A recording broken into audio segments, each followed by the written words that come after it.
So to go ahead and get the editor, you just go to the Discord, go to the Sanctuary Map Editor channel up at the top, click on the zip file,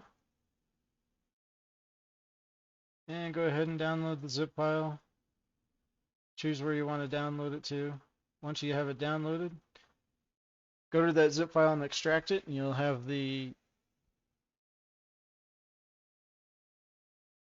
Sanctuary Editor folder.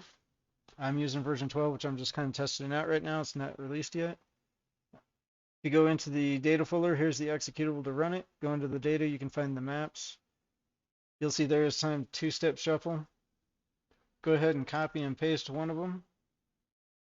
And this will be your new map, so just rename the folder for your map. And the name of the folder does not have to match the name, but the file name is going to be important. So we'll do that. And these are basically text files. So if you go ahead and open up the text file, you can edit the map version. We're going to go ahead and edit the name. Width and height is the grid height, or the tiles, the squares. Height is 128 times 10 meters, so that's actually 1,280 meters. You'll probably never need to change this, but you can. I have a lot of information on the Mapper's resources covering a lot of this information in detail.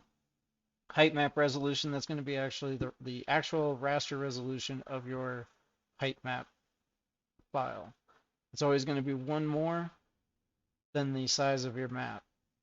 And that's because these are vertexes and you need an extra row of vertexes to be able to define each tile. That's pretty much it for this. You should be able to go ahead and save that file.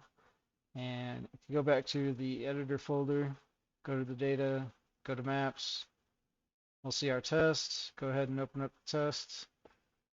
Oh, my bad.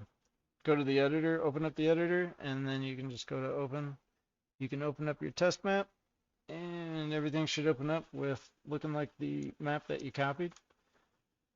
You can go ahead and change the information. You'll find the settings for terrain, water, textures, lighting, decals, props right here. If you go into textures, these are the stratum layers. And what you want to do is you want to go in here and you want to edit the name of the file and the directory structure of where those are located. So right now this is in the environment folder, and let me show you where that is.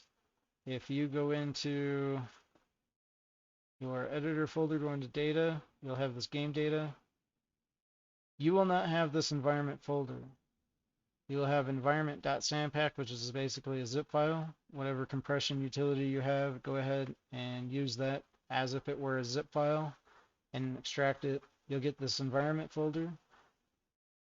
So these are the different environments. They have Evergreen right now. If you go into Stratum, you can see the textures. These are DDS. You will need to program a separate program. There's free ones online for converting DDS to various texture formats. But you can also get GIMP for free, and there's a free plugin, I believe, that will open up DDS in GIMP as well. But that way you can kind of open up each file, kind of see how the different channels are used, what they look like. And under your map folder,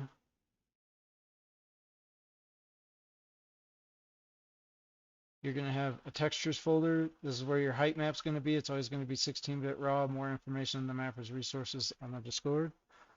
Your stratums, tint color and tint geometry. So you'd be able to open up those and look at those and kind of see how the tint colors, tint geometry is done. I've got detailed information on those as well. And that's pretty much it, guys. You're ready to start mapping. Let me know if you have any troubles.